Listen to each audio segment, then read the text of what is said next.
கிறிஸ்துவுக்குள் பிரியமானவர்களுக்கு ஆண்டவராக இயேசு கிறிஸ்துவுடைய இனிய நாமத்தினாலே வாழ்த்துக்கள். எல்லாம் எப்படி இருக்கிறீங்க? நல்லா இருக்கிறீங்களா? காலையில் காஃபி சாப்பிட்டீங்களா? இந்த நாளின் தியானத்துக்காக நாம் எடுத்துக்கொண்ட வேத பகுதி சங்கீதங்களுடைய புஸ்தகம் 1வது சங்கீதம் 2வது வசனத்தை நாம் தியானிக்கிறோம். 1வது சங்கீதத்தில் 2வது வசனத்தில் நாம் தேவனுடைய பிரசன்னத்தை குறித்தும் தேவனுடைய பிள்ளைகளை குறித்தும் நாம் தியானிக்கிறோம். கர்த்தருடைய வேதத்திலே பிரியமாயிருந்து இரவும் பகலும் அவருடைய வேதத்திலே தியானமாயிருக்கிற மனுஷன் பாக்கியவான். ஃபஸ்ட்டு வேத வசனத்தின் மேலே பிரியமுள்ளவங்களாக இருக்கணும். வேத வசனம் தேனை பார்க்கிலும் தேன் கூட்டிலிருந்து ஒழுகக்கூடிய தெளிதேன பார்க்கிலும் மதுரமானது. பசும்பொன்னை பார்க்கிலும் தேவனுடைய வசனம் விலையேற பெற்றது. தேவனுடைய வசனம்தான் நம்மை பரலோகத்துக்கு வழி நடத்தக்கூடியதாக இருக்கு.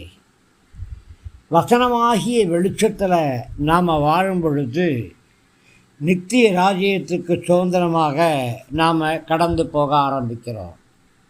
பிரியமானவர்களே, தேவனுடைய பிள்ளைகளுடைய அடையாளம் என்ன அப்படின்னா, அவங்க நல்ல காரியங்களை செய்வாங்க, நன்மையானவைகளை உறுதியாக பற்றி கொள்ளுவோம், தேவனுடைய வார்த்தைக்கு எப்பொழுதும் கீழ்ப்படிவாங்க.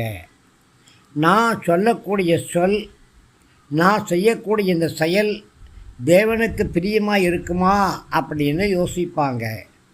தன் காரியங்களை வேத வசனத்தோடு ஒத்து பார்ப்பாங்க. அவங்க தேவனுடைய வசனத்தில் பிரியமுள்ளவங்களாக இருப்பாங்க.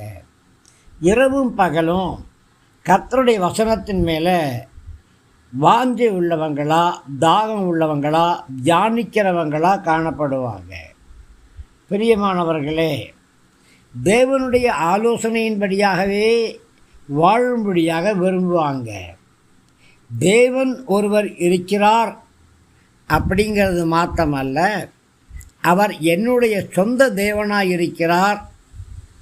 கல்வாரி சிலுவையிலே எனக்காக இரத்தம் சிந்தி மரித்து அடக்கம் பண்ணப்பட்டு 3வது நாளில் எனக்காக உயிரோடு எழுந்தார் அப்படின்னு விசுவாசிப்பாங்க. பரலோகத்தில் ஒரு வாசஸ்தலத்தை எனக்கு ஆயத்தம் பண்ணி கொண்டிருக்கிறாரு, திரும்பி வருவார், அவர் இருக்கிற இடத்துல நானும் இருக்கும்படி என்னை கூட்டி சேர்த்து கொள்ளுவார் அப்படிங்கிற விசுவாசமும் சந்தோஷமும் அவங்களுக்குள்ள நிறைவாக காணப்படும். பிரியமானவர்களே, பரிசுத்த வேதாகமம் மாத்திரம்தான் தேவனுடைய வெளிப்பாடு. பரிசுத்த வேதாகமத்தை தியானிக்காத யாரும், பரிசுத்த வேதாகமத்தை வாசிக்காத யாரும் கண்டிப்பாக தேவனை குறித்த எந்த ஒரு வெளிப்பாடுகளையும் பெற்றுக்கொள்ள முடியாது. கர்த்தர் தன்னுடைய தெய்வீக சித்தத்தை பரிசுத்த வேதாகமம் மூலியமாகத்தான் நமக்கு வெளிப்படுத்துகிறாரு. நம்முடைய வாழ்க்கையில் சந்தோஷம் உண்டாகணும் அப்படின்னா நாம் முதலாவது கர்த்தருடைய வார்த்தைக்கு கீழ்ப்படியக்கூடியவங்களாக இருக்கணும். கர்த்தருக்கு பிரியமான வழியில் நாம் நடக்கிறவங்களாக காணப்படணும்.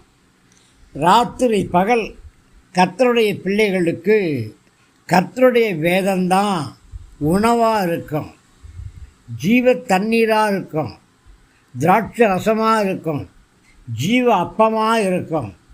ராத்திரி பகல் கர்த்தருடைய வேதத்தின் மேலே பிரியமாக இருப்பாங்க. அதை வாசித்து கொண்டே இருப்பாங்க, அதை தியானித்து கொண்டே இருப்பாங்க, அதை பேசிக்கொண்டே இருப்பாங்க, அது பேசுகிறத கேட்டுக்கொண்டே இருப்பாங்க. பிரியமானவர்களே, தினசரி நாம் தேவனுடைய வார்த்தைகளை தியானிச்சே ஆகணும். அப்போ தான் நம்முடைய வாழ்க்கையில் கர்த்தருடைய சித்தம் என்ன அப்படிங்கிறத நம்மளால் தெரிஞ்சு கொள்ள முடியும். மாத்திரமல்ல, கர்த்தருடைய வல்லமை நம்முடைய வாழ்க்கையில் அதிகமாக வெளிப்பட ஆரம்பிக்கும். தேவனுடைய வசனத்தின் வழியாகத்தான் ரட்சிப்பின் வல்லமை நம்முடைய வாழ்க்கையில் கிரியை நடத்திக்கும். ரட்சிப்பின் அனுபவம் நமக்கு உண்டாகும். ரட்சிப்பின் வல்லமையில் நாம் நிரம்பினவர்களாக காணப்படுவோம். வேதம் என்ன சொல்கிறது? வேதத்தில் இரவும் பகலும் பிரியமாக இருக்கிற மனுஷனும் தியானமாக இருக்கிற மனுஷனும் பாக்கியவான் அப்படின்னு சொல்லப்பட்டிருக்கு. கர்த்தர் உங்களை பாக்கியவான்களா பாக்கியவதிகளாக பார்க்கும்படியாக விரும்புகிறாரு. நீங்கள் கடைசியாக உங்களுடைய பரிசுத்த வேதாகமத்தை எப்போ எடுத்தீங்க, எப்போ திறந்தீங்க, எப்போ வாசிச்சிங்க? உங்களுக்கும் பரிசுத்த வேதாகமத்துக்கு உள்ள உறவு என்ன? ரொம்ப கவனமாக இருக்கணும். நீங்கள் வேதம் வாசிக்க ஆரம்பிக்கும் பொழுது ஒரு தனி இடத்தை தெரிந்து கொள்ளணும். ஒரு நோட்டு புத்தகத்தை கையில் வைத்து கொள்ளணும். ஒரு பேனாவை கையில் வைத்து கொள்ளணும். மனிதர்கள் தொந்தரவு செய்யாத இடத்துல அமரணும். ஆண்டவரே, நான் இப்போ வேதத்தை வாசிக்க போகிறேன். நம்முடைய வேதத்தில் இருக்கக்கூடிய எல்லா அதிசயங்களையும் பார்க்கும்படி என் கண்களை எனக்கு திறந்தருளுங்க, எனக்கு கற்றுக் கொடுங்க அப்படின்னு சொல்லி ஜெபிக்கணும். ஆமாம், கற்றுக்கொள்கிற மாணவன் மாதிரி, ஆண்டவரே உம்முடைய பாதத்திலே நான் என்னை தாழ்த்துறேன், உம்முடைய ஞானத்தினால் நிரப்புங்க, உம்முடைய அறிவினால் நிரப்புங்க, விளங்காத வேத பகுதிகளை எனக்கு விளக்கி காமிங்க, உம்முடைய வேதம் எனக்கு வெளிச்சமாக இருக்கட்டும் அப்படின்னு சொல்லி நீங்கள் ஜெபிக்கணும். அப்படி ஜெபிச்சு வேத வசனத்தை வாசிக்கணும். ஆடு மேயிற மாதிரி அங்கொன்று இங்கே ஒன்று மேயக்கூடாது. அதற்கு பதிலாக தினசரி தொடர்ந்து வேத பகுதியை வாசிக்கணும். காலையில் ஒரு வேத பகுதி, ஏதாவது சங்கீதம் காலையிலன்னா தொடர்ந்து சங்கீதமாக வாசிக்கணும். மத்தியானம் திருவசன புஸ்தகம்னா திருவசனமாக வாசிக்கணும். இரவில் நற்செய்தி நூல்னா நற்செய்தி நூலையாக வாசிக்கணும். தொடர்ச்சியாக வாசிக்கணுமே தவிர இங்கே ஒன்று அங்கே ஒன்று அப்படி வாசிச்சிங்கன்னா வேதத்தை எதையுமே நீங்கள் புரிஞ்சு கொள்ள முடியாது. ஒரு நாள் உங்களால் வாசிக்க முடியலன்னா தலை போயிடாது.